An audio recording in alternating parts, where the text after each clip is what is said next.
Objection. Thank you, Mr. Speaker. While I was running for Congress last year, I noticed that Democrats everywhere were campaigning on the notion that they were physically responsible and would make wise decisions for our country based on what we could afford.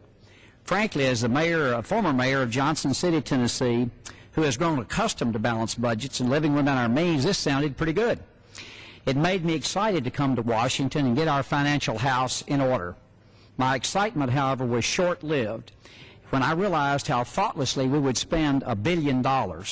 First, we approved the second $350 billion of the Troubled Asset Relief Program, which is what people back home and I call a bailout of our banking institutions. Then we approved $787 billion for what was called economic stimulus, but in reality was a laundry list of spending items that Democrats hadn't been able to get funded the past few years and won't produce sustainable economic growth.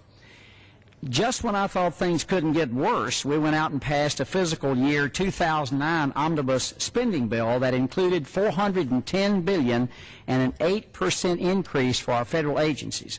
I'm going to pause for a second and let that sink in. An 8% increase at a time of record deficits where local, county, city, and state governments are cutting and balancing budgets.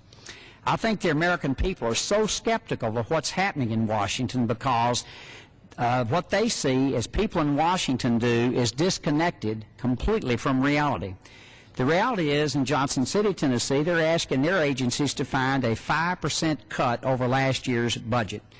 All over America, families and state, local governments are tightening their belts and making do with what they have.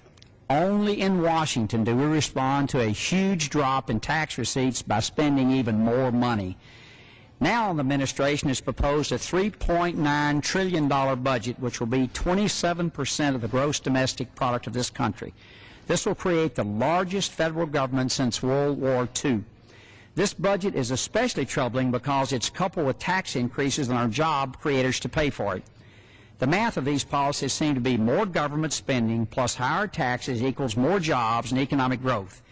If this equation seems questionable to you, I'm right there with you.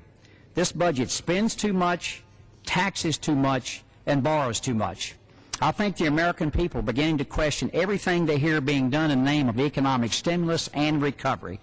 They heard physically responsible during the campaign and assumed that meant we would be looking for savings from ineffective programs and keep income in families' pockets where it's most needed. They're getting just the opposite. My House Republican colleagues prefer a simpler strategy that's proven effective time and time again. First, we want to leave the money in the hands of the families to decide how to spend their own money. We propose lowering the lowest two tax brackets from 15 to 10% and 10 to 5% respectively. We would like to create tax incentives for small businesses, the engines of our economy, to create these jobs. We believe it's important to eliminate taxes on unemployment insurance, which will help those who've lost their jobs stay afloat until they find a new job. And I believe we should invest in our transportation, water, and education infrastructure. As a fiscal conservative, I generally don't like deficit spending unless future generations will get to enjoy the benefit of the spending.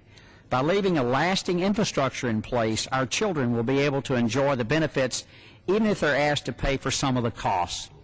While I'm hopeful we can consider these common sense solutions, the fact is Republicans are in the minority. We don't have the ability to stop these harmful policies from going forward. Only President Obama and Democrats in Congress can. I urge the American people to ask President Obama and his Democratic colleagues to fulfill their campaign promises of fiscal responsibility and stop these tax increases and wasteful spending and help restore our economy, which is still the strongest in the world. Thank you, Mr. Speaker.